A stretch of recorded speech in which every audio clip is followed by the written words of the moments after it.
स्वागत है आप सभी का एक बार फिर से अरुण राय हब में।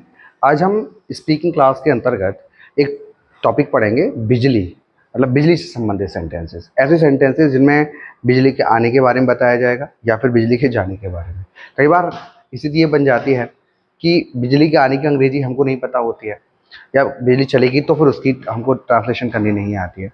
तो ये दोनों सिचुएशन ऐसी बन जाती है जहाँ पर बहुत ही हास्यास्पद स्थिति बन जाती है जब हम इस तरह के एक्सप्रेशंस को सही तरीके से यूज नहीं कर पाते हैं। तो इसके एग्जांपल्स को हम सीधे लेंगे। बिजली चल रही है,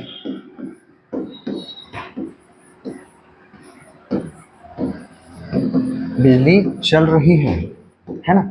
तो बिजली चल रही है मतलब बिजली ऑन है। अगर बिजली बोले तो पावर है ना, power is on, power is on. बिजली चल रही है, इसका ठीक उल्टा होगा, बिजली चली गई।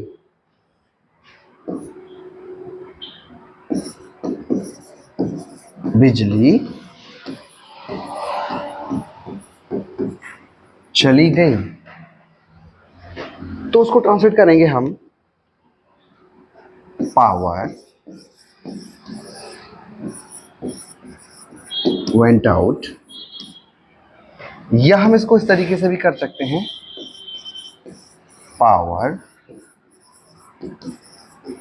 went off।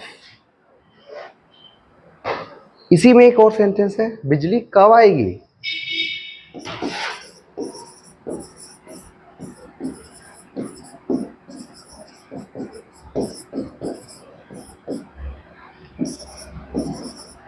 When will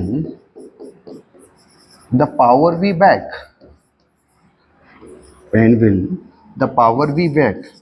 तो इस तरीके से हमने बिजली से रिलेटेड सबसे इंपॉर्टेंट 3 सेंटेंसेस को जाना।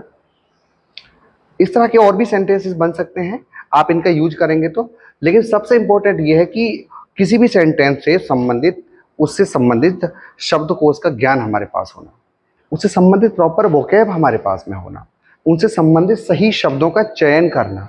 तो जब ये तरह की जानकारी हमें हो जाती है कि किस शब्द का प्रयोग हम कहाँ करेंगे और किस शब्द का प्रयोग सही है, तो फिर हमारी अंग्रेजी अपने आप ही आकर्षक हो जाती है और हमारा लेवल भी अप हो जाता है, हमारा लेवल भी एडवांस हो जाता है। तो इस तरह की इस जो सेंटेंसेस अभी आपने आपकी स्क्रीन पर नज़र आ रहे हैं, आप इनको कई बार देखिए और इस तरह के सेंटेंस को खुद भी बोलने की प्रैक्टिस करिए।